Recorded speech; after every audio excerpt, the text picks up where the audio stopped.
महाराष्ट्र में चुनावी रणभेरी बजने ही वाली है। अक्टूबर में चुनाव तय है। इससे पहले ही नेताओं ने अपनी चुनावी दौड़ भाग शुरू कर दी है। ऐसे में क्या है उनके पास मुद्दे, अभी बहुत कुछ देखना बाकी है। नमस्कार, मैं हूं मनिंदर प्रताप सिंह और आज हम आए हैं मीरा भाईंदर क्षेत्र में, यहाँ की ऊर्जावान महिला नेत्री गीता जैन के पास। गीता जैन जी, सबसे पहले तो आपका बहुत बहुत स्वागत है। नमस्कार।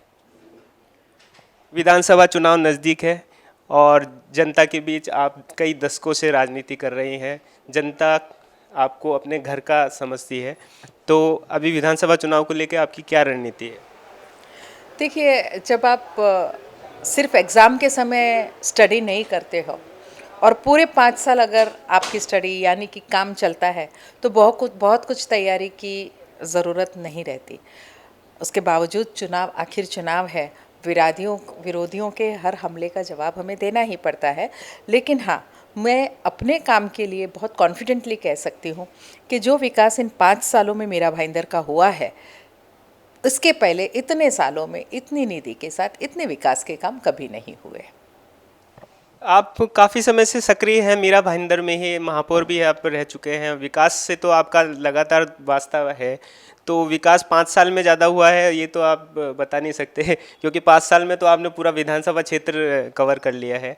अभी आपकी ऊर्जा से देखते हुए विपक्ष भी ज़्यादा एक्टिव हो गया है। विपक्ष का मतलब ये है कि आप सत्ता में भागीदार भी है, तो आप ही की सरकार है और आप ही की सरकार में आप किस तरह अपने आप को प्रस्तुत करना चाहती हैं?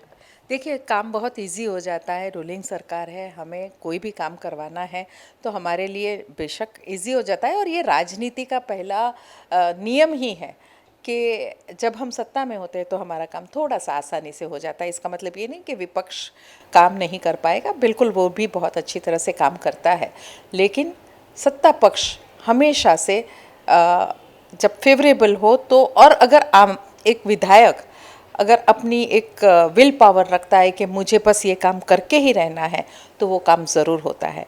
बहुत सारे विकास काम आपको गिनाऊँ तो देखिए, एक बहुत दिल के मेरे करीब वाला काम जो हुआ है वो कैंसर हॉस्पिटल का हुआ है। 134 करोड़ की कैंसर हॉस्पिटल महाराष्ट्र में गवर्नमेंट की तरफ से टाटा के बाद अगर कोई कैंसर हॉस्पिटल बन रही है तो फिर सिर्फ और सिर्फ मीरा भाईंदर में बन रही है, उसके पहले कहीं नहीं बनी। मेरे 1000 करोड़ के सीसी रोड बन रहे हैं, बाकी छोटे मोटे विकास काम इतने हुए हैं। हमारे सबसे बड़ा इंटरनल पाइपलाइन 516 करोड़ की हो रही है। इंटरनल पाइपलाइन हमारी यहाँ इतने सालों से, जबकि हम वी वर वेटिंग कि सूर्या का पानी आएगा और हमें इंटरनल पाइपलाइन लगेगी, फिर भी 5 साल तक इसके पहले के लोगों ने कोई काम नहीं किया। तो मुझे यहाँ आते ही पहले इतनी बड़ी निधि की व्यवस्था करवानी पड़ी जो अमृत 2 से हुई, और आज यहाँ इंटरनल पाइपलाइन और टांकियाँ बन रही है ताकि पूरे शहर को पानी मिल सके। ऐसे बहुत सारे काम मेरे विधायक होने के बाद हुए जिसके मुझे काफ़ी संतुष्टि है कि ये पद पे लोगों ने मुझे विश्वास के साथ भेजा था। एक अपक्ष को लोग ही चुन के भेजते हैं और विश्वास के साथ भेजते हैं। मैंने उन विश्वास पे खरा उतरने की पूरी कोशिश की और शायद मुझे उसमें सफलता भी मिली। अभी आपके कार्यकाल में एक रेहड़ी पटरी का मामला बहुत चल रहा है, क्या विपक्ष उसको हवा दे रहा है? जो आप ही के क्षेत्र के विधायक, पूर्व विधायक हैं, क्या उनकी तरफ से इस तरह का मामला है या इस राजनीति है? इसके बारे में क्या कहेंगे? देखिए, 2 कारण हो सकते हैं। एक तो वहाँ के रहवासी बता रहे थे कि वहाँ के नगर सेवक और ऊपर तक इन सब फेरी वालों के हफ्ते चल रहे थे, जो ऊपर तक, अब कहाँ ऊपर तक वो तो मैं नहीं बता सकती, लोग समझदार हैं, हफ्ते जाते थे तो वो इनकम बंद हो गई है शायद। और दूसरा, पॉलिटिक्स आप जानते हैं कि कुछ भी अच्छा करो, विरोधियों को उसमें किस तरह से बुरा दिखाने की वो आदत होती है। तो ये तो हो सकता है, नहीं हो सकता मुझे नहीं मालूम, लेकिन बिल्कुल मैं आपकी बात से ये सहमत हूँ कि शायद ये चाल विरोधियों की है कि दोनों तरफ से जब उनका नुकसान दिख रहा है तो वो ज़रूर ऐसी कोई बातें करेंगे रेडी पटरी वाली। देखिए, क्या होता है कि जिसका इंटेंशन लोगों की परेशानी से परेशान होना वो उस टॉपिक पे बात करता है। लेकिन जब इसमें भी राजनीति करनी है, यानी लोगों की परेशानियों से किसी से कोई लेना देना नहीं है। जैसे मुझे खड्डों का संज्ञान होते ही मैंने ये कोशिश करी और 8 ही दिन में आप देखेंगे अब वो रोड पे हार्डली कोई 1 आध 2 कट्टा रह गया होगा, सभी खड्डे भर दिए गए हैं। लेकिन मुझे टारगेट करने के लिए विरोधियों ने स्पेशली एक खड्डा ढूंढा या किया रात को, मुझे नहीं मालूम, और वो खड्डा दिखाया गया। पूरे शहर में दूसरे रोड पे भी कुछ खड्डे हैं, वो वहाँ चले जाते। अभी अभी मुझे एक बच्चा मिलने आया था, बोले जो नगर सेवक उनके साथ वहाँ ये कर रहा था, विरोध प्रदर्शित कर रहा था, तो उसके एरिया में खुद के इतने बड़े बड़े खड्डे में कभी उसने संज्ञान नहीं लिया, और जहाँ आपका नाम आया सब एकजुट होके चल पड़े। देखिए, ये चोरों की टोली और चोरों के सरदार, उनकी ये पूरी की पूरी बारात निकली हुई है, और ये तो हो हल्ला मचाएंगे।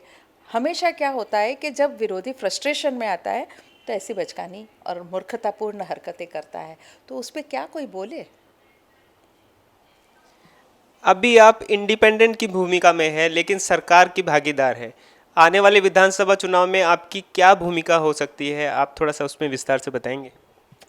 देखिए, मैं बिल्कुल महायुति की उम्मीदवार बन के ही यहाँ से लड़ने वाली हूँ, और ये बात तय है। इसलिए मुझे बहुत कुछ ज़्यादा सोचने की, दूसरी चीज़ें सोचने की ज़रूरत नहीं है। तो मुझे विश्वास है कि महायुति की अब की बार की उम्मीदवार मैं ही हूँ।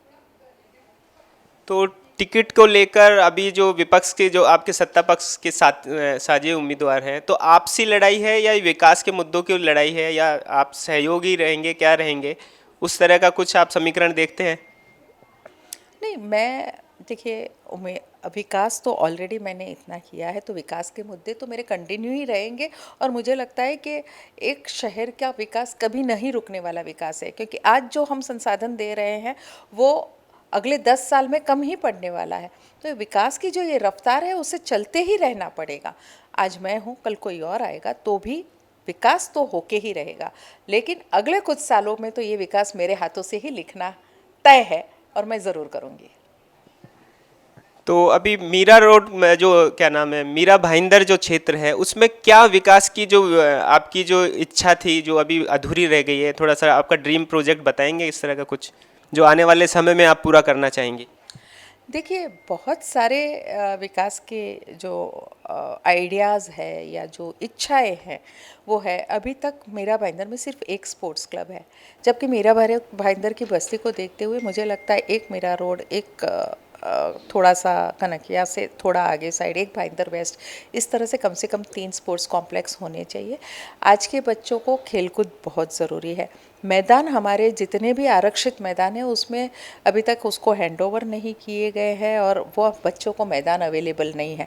सबसे पहले वो काम करना चाहिए। पुनर्विकास के लिए बहुत सारी बिल्डिंगों को बहुत सारे प्रॉब्लम आ रहे हैं, चाहे वो यूएलसी का हो, चाहे बहुत पुराने होने की वजह से मार्जिन का हो, उस पर जो 2-4 माले एक्स्ट्रा चढ़ाए गए हैं उसकी वजह से उसका काम रुका है। ऐसे इतने अलग अलग मुद्दे हैं, उन मुद्दों को क्लियर करके, क्योंकि भले ही वो दिखने में आपको लगता है कि क्या है, एक बिल्डिंग है तो वो तो आज नहीं तो कल रीडेवलप हो ही जाएगी। नहीं सर, यहाँ इतनी सारी बिल्डिंगें गिर के रीडेवलप होने की कतार में खड़ी है, और उसके प्रॉब्लम अलग अलग है। तो वो सब प्रॉब्लम सॉल्व करके, क्योंकि अहम यहाँ का प्रॉब्लम है 40-50 साल पुरानी बिल्डिंगें बिल्कुल गिरने की कगार पे है, और अब तक उस बिल्डिंग की कोई श्योरिटी नहीं है। तो उसके लिए एक क्लस्टर की योजना हम ले आए हैं, लेकिन उसके बावजूद सभी बिल्डिंग शायद क्लस्टर में न जाए। शायद ऐसी एक कल दो कल कहीं ऐसी बिल्डिंग है जिसको कोई एक अलग कायदे की ज़रूर पड़ती है, कोई एक अलग माध्यम की ज़रूर पड़ती है, तो वो मुहैया कराया जाए। बहुत सारी चीज़ें स्पोर्ट्स को लेके मुझे लगता है कि उसको ये करना। और सबसे बड़ा जो आज विकराल स्वरूप से मेरे सामने खड़ा है वो है उत्तन का डंपिंग ग्राउंड। वो मुझे वहाँ से हटाना है। बहुत सारी योजनाएं अब निकली है, क्योंकि टेक्नोलॉजी पहले नहीं थी। अब हम 1-2 जगह जाके नई नई टेक्नोलॉजी देख के आए हैं, तो मुझे लगता है कि वो टेक्नोलॉजी अगर यहाँ हम कर ला पाए तो शायद अगले 2-3 साल के अंदर हम उत्तन से वो डंपिंग ग्राउंड हटा के वहाँ के लोगों को जो परेशानी है वो भी कम कर सकें। तो ये थी ऊर्जावान नेता हमारी गीता जैन जी। फिलहाल के लिए इतना ही। Maninder Pratap Singh, video camera journalist, Abbas के साथ, DC न्यूज़ इंडिया, मुंबई।